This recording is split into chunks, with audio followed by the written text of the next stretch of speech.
Secretary General Stoltenberg, it's a pleasure to welcome you to the White House, especially at such an important moment in our great alliance. I also want to acknowledge the great work being done by our Secretary of State, Rex Tillerson, to strengthen the NATO alliance, as well as the Secretary's trip to Moscow to promote the security interests of the United States and its allies. He did a terrific job. Just watch parts of it. He did an absolutely terrific job. 68 years ago this month, not far from where we are gathered today, President Harry Truman spoke at the signing of the North Atlantic Treaty. In the nearly 7 decades since Harry Truman spoke those words, the NATO alliance has been the bulwark of international peace and security. NATO allies defeated communism and liberated the captive nations of the Cold War. They secured the longest period of unbroken peace that Europe has ever known. This enduring partnership is rooted out of so many different things, but our common security is always number one, and our common devotion to human dignity and freedom. Since 1949, the NATO member states have more than doubled, increasing from 12 to 28. On Monday, I signed the protocol to approve the 29th, the country of Montenegro. In the coming months and years, I'll work closely with all of our NATO allies to enhance this partnership and to adapt to the challenges of the future, of which there will be many. This includes upgrading NATO to focus on today's most pressing security and all of its challenges, including migration and terrorism. We must also work together to resolve the disaster currently taking place in Syria.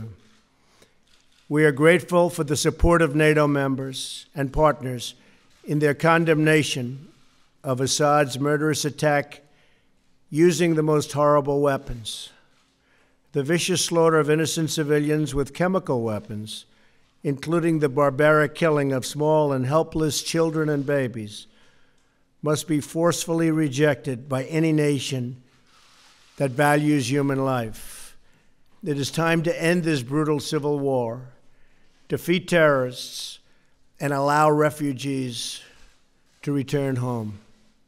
In facing our common challenges, we must also ensure that NATO members meet their financial obligations and pay what they owe. Many have not been doing that.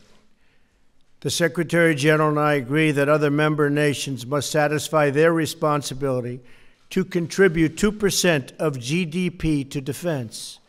If other countries pay their fair share instead of relying on the United States to make up the difference, we will all be much more secure, and our partnership will be made that much stronger.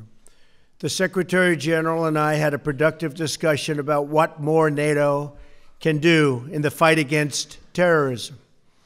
I complained about that a long time ago, and they made a change, and now they do fight terrorism. I said it was obsolete. It's no longer obsolete. It's my hope that NATO will take on an increased role in supporting our Iraqi partners in their battle against ISIS. I'm also sending General McMaster to Afghanistan to find out how we can make progress alongside our Afghan partners and NATO allies.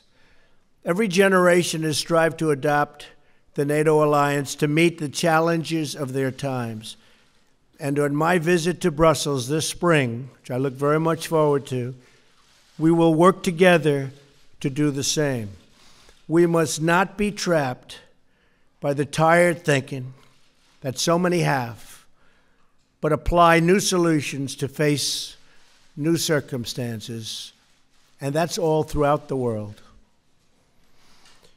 We're not here to stand on ceremony, but to develop real strategies to achieve safety, security, and peace. We're here to protect the freedom and prosperity of our citizens and to give them the future they so richly deserve.